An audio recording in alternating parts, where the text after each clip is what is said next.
Hello, this is Jenny Fern, and today I'd like to talk to y'all about kind of like a wrap-up of my first year of gardening, and I'll put some qualifiers on that as well. And in this particular video, I want to talk about melons and my experience with melons this year. It would be good for me to have the information about like when I planted these things, but I'll just say, in general, I planted these things kind of late because I think it was in April, maybe later, that I actually had my front yard turned into wood chips. And only after that did I actually have things to put into there transplant-wise. I planted 2 tigger melons, 3 watermelons, and 1 cantaloupe. I'm pretty sure. I probably planted more seedlings and then they just got eaten by like pill bugs or something. I'm not sure. Or I just completely didn't know what I'd planted because I was really notorious about not labeling any of my seedlings as I planted them, and so everything was a surprise. I thought a pumpkin that I had in the front yard was going to be a melon because I'm also inexperienced because yes, this is my first year gardening. I did slight amount of fall gardening and a slight amount of summer gardening last year, but I had no idea what I was doing, and I did very little. So let's get into it. So I guess first I'll talk about the tigger melon. And I think it would be so interesting for me to actually take some detailed notes about kind of how many it produced and on what day and how much did it weigh, and like really get into the specifics because I think that would be fascinating. Because at this point, this year was really just like a proof of concept kind of thing, and now I want to dive more into that. So, tigger melons. I bought these on a whim from M.I. Gardener.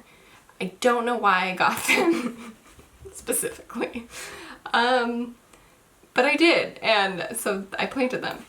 And the first one I picked, the first one that was like orange, was from the plant in the backyard, which had gone in quite early.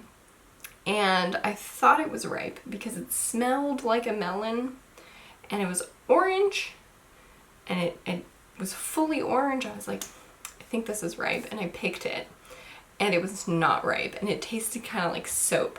And this being the absolute first year I've grown melons, I have no idea. I'm still very bad at knowing when the fruit is ripe, so that was difficult. Anyway, it wasn't ripe, it wasn't good. I think I ate it anyway.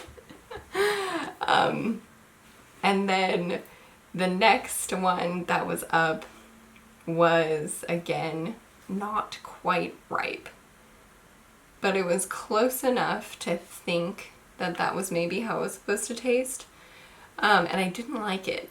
It's kind of like a honeydew. It's one of those melons. It has the rind, and then it has like the flesh, and then it has the seeds inside, kind of just like a model of the earth or whatever. It's like one of those kinds of melons, and it was about, all of them are about like softball size, maybe, pretty small. I didn't realize, and maybe this is just because I haven't built up my fertility yet, and I didn't do any sort of type of fertilizer or amendment or anything like that. I'm just really quite bare bones about it. I just have wood chips on the grass, and I plug the transplant in there and I water it because I don't know what I'm doing. So anyway, they're quite small, and you don't eat the skins, although I've frozen a bunch of them, and I think that I read that the skin was edible, and I was like, well, there's probably a lot of nutrition in there, so I'll just keep the skins on so that when I blend them in smoothies, like, it probably won't bother me.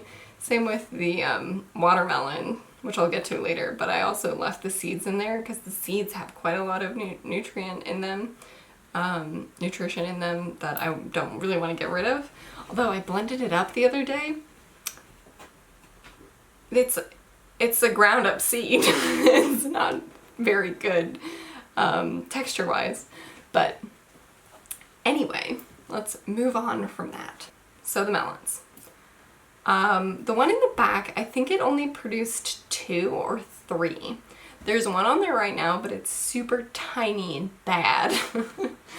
And then the one in the front is, I feel like it had about 8 on it at once. Just all of a sudden it was like, pew, tons of fruits. And so I'm harvesting those now. They've started to crack open, and I don't know if that's like something about me watering it on like a hot day or like something like that. It gets really hot here. It had been like basically 100 for like every day for like, I don't know, 3 months or something. I think it got quite cold because we had a huge plume of smoke that was covering the sun, and then that was like the cool day of summer. And then just recently it's been getting up to, I think it got up to 88 today, so I'm in a sweater. This is what I do. I'm like, I'm cold at like 88, so I went for a full-blown walk at noon wearing this sweater today, so I'm acclimated to warm weather. So I don't know if it's like the shift in temperature from being really hot and now it's like milder, that the melons have just like cracked open. But I cut off quite a lot of them, even though I don't think they're quite ripe, just because the bugs are starting to get into those cracks and start nibbling in there. So I thought it was better to have it ripen inside. And I think generally that might be the way that I should go with melons, is that get them to where they're just kind of deceptive in like how they look ripe, and then take them in, because I found that the bugs, like little isopods, pill bugs or whatever, they like to nibble on them, on the bottom of them. And yeah, it can be a little bit of a problem. So that's the tigger melons. I have a bunch of seeds now, so I'm excited about that. I'm definitely planting more in the future. And I think the one spot that I have in the front yard, it's really a lot of sun, a lot of afternoon sun, and it seems to have done quite well there, and I'm not exactly sure why. But I think I might just kind of duplicate that in the future. Have them in the front yard. The side yard also gets a ton of sun, but I don't know, I might not care for it as well because it's not in the front where like people can see things. So, okay, that's tigger melon. Let me check, do a time check. Oh, wow, I'm cruising through this. Am I still out of focus? You guys.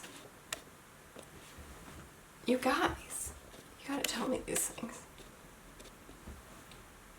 There we go. Oh, this is a dressmaker's model. I thought it would be fun to have in the background. It's actually in the background of like all of my, if I ever have my video on like conference calls, it's like right behind me. So yeah, I don't have my video on ever, if I'm working from home. Anyway, moving on, let's go to cantaloupe.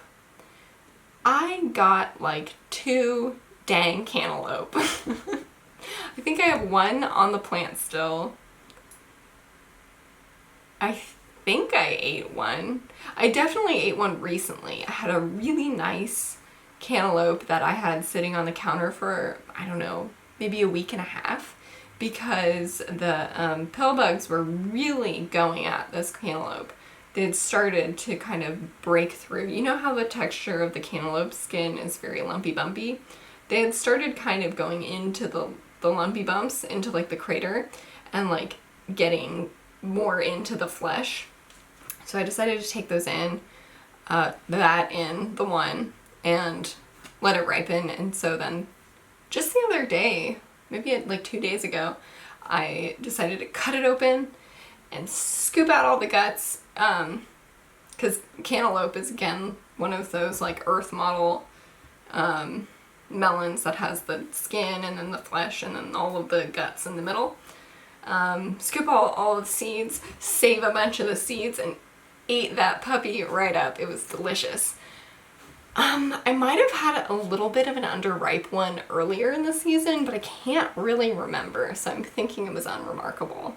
Cantaloupe is delicious. I'd say that the tigger melon was okay. It does have a little bit of like that soapy kind of sense to it.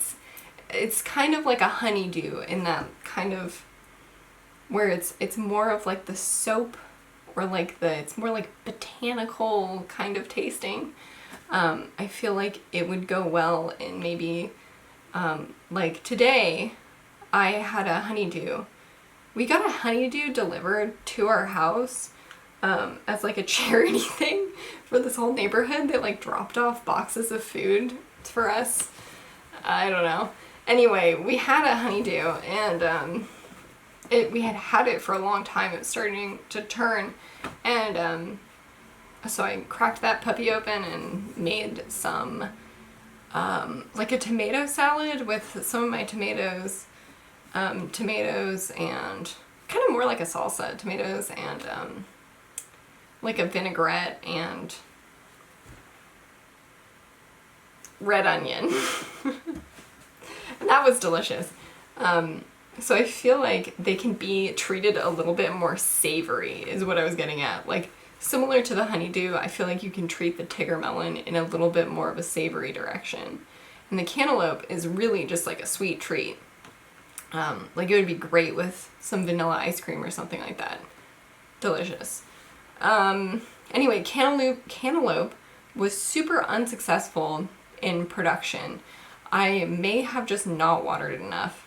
Again, I live in a Mediterranean climate here in California, so it does not rain for a very, very long time in the summer, which is why we catch on fire all the time. Later in the season, it still hasn't rained. Yeah, I think the last time I don't know, it's been a while. So the idea of the wood chips is to help retain the moisture once it's there, but I do have to water quite a lot. I'm trying to figure out some way that I can get around watering so much, and it's probably going to be having different types of fruits and vegetables that are less dependent on water. So like maybe chia and amaranth and those kinds of things instead of melons. So cantaloupe, not the best in terms of production, but very delicious fruit. Not much else to say, except I guess the bugs. The bugs seem pretty gung-ho about the cantaloupe skin compared to the tigger melon and to the watermelon. The watermelon didn't seem to be bothered by bugs at all. So what did I say? I had 3 watermelon plants. I think each one produced maybe like a watermelon or a watermelon and a half. Like, not a lot. And they kind of stretch more over time, so it's kind of hard to remember. But I had one watermelon that I, again, picked early and let it ripen on the counter, just because it's hard to gauge. And so you just kind of like knock on it every couple days, like, oh, it sounds like it's ready now. Yeah, anyway, I had a delicious watermelon, super duper tasty, made me realize why people grow watermelon. It was so sweet. I really should have looked up what the varieties were. I think this one's a sugar baby.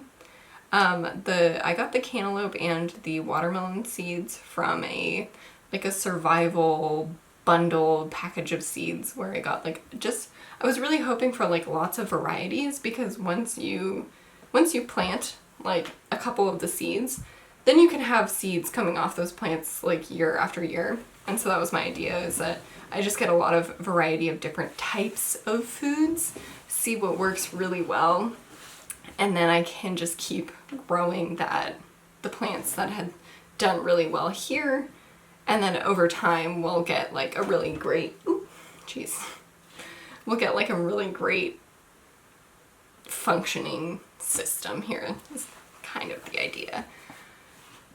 So, the watermelon.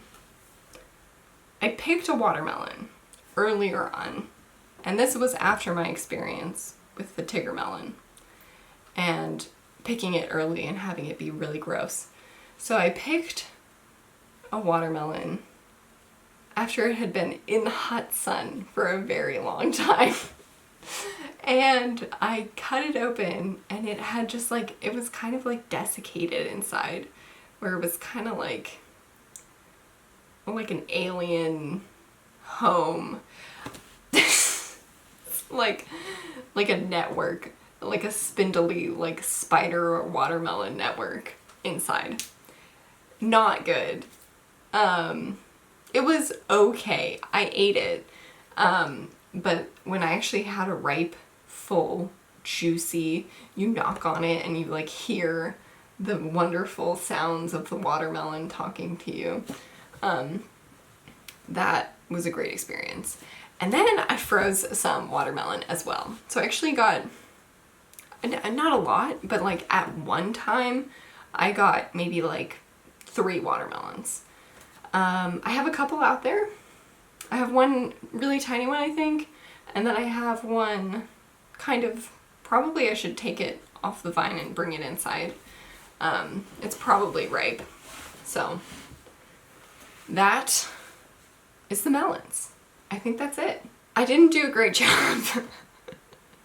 I didn't get a lot of melons. The tigger melon was the best in terms of quantity of fruit. I'd say that the cantaloupe, one ripe cantaloupe was super delicious, and a ripe watermelon was also super delicious. And I like the size of the watermelon being like kind of like this size, maybe a little bigger, maybe like this size. It's a much better size than that with which sorry, I don't know why I started talking so strangely. It's a much better size than what you can get at the supermarket, where they're like huge and super watery. Like, it's way too much watermelon. It's like sickening the quantity of watermelon like those big watermelons are. So like having a really small, very good flavor concentrated watermelon. I definitely want to grow watermelon again. I'm gonna grow all of them again. That's pretty much it. What can I do better next time? I think what I need to do for next year is probably plant them earlier, because by the point, like now, it's November and we haven't had a frost yet. I think last year we actually got a frost at about this time, because last year I was evacuated from my house because of a fire, and when I came back my beans had died because of a frost, and I was really not happy about it. So anyway, I think we're not even close, I don't even think, to a frost. It's like not even the 10-day. So I'm lucky on that front, because I still have a bunch of this like summer stuff that's like slowly coming in. But I think I need to plant them earlier, and I think I need to plant them more densely. I say that because I had a lot of blank space in the front yard when I first put everything in, because it was just wood chips. So it was blank slate all across the yard. And I think some things could do with a little bit more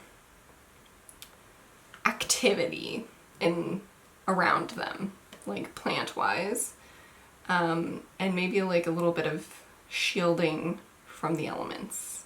So like maybe a little bit of shade, some taller plants, things like that.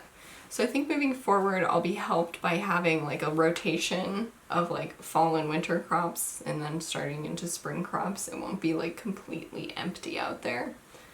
I think with the wood chips, they definitely bring in like the pill bugs. So that is a problem that I have to face with cantaloupes. Otherwise, I'm sure there's a bunch of things I could do. I'm really going to focus a little bit more on fertility and like quality of production, like that each individual plant is really like thriving.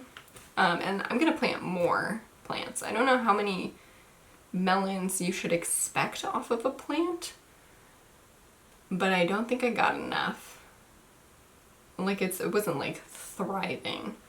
And this is the end of what I have to say. So I hope you enjoyed this. Let me know if you want more videos like this. I think I'm going to make more, but I could make them shorter and less rambly if that is preferred. That's all I have. Thank you for watching.